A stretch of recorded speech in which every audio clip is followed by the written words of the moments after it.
كندي ورحلو بعمت 12 ورحلو بعمت نتصوع اسماتهم حبيرنا كنفلطهم بعوتا نزمر دقاقنا كل زمر مسانا ጥሪ ለካቲት መጋቢት ሚያዝያ ግንቦት ሰነ ሐምለ ነሐሰ መስከረም ጥቅምቲ ሕዳር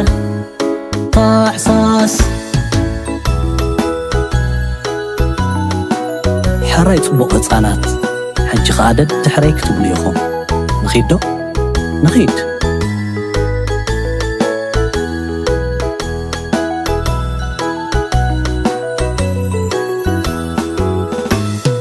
ክንደይ ወርሕሎ ብዓመት 12 ወርሕሎ ብዓመት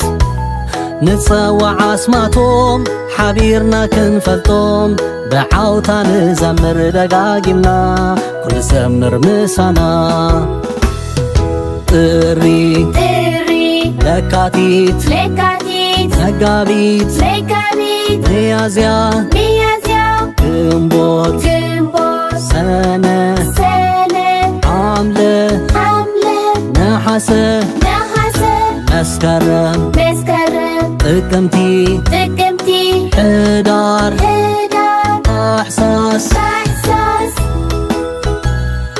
الراي ህፃናት ሕጂ ኸዓ ብሓደ ክንዝምር ኢና ንኺድ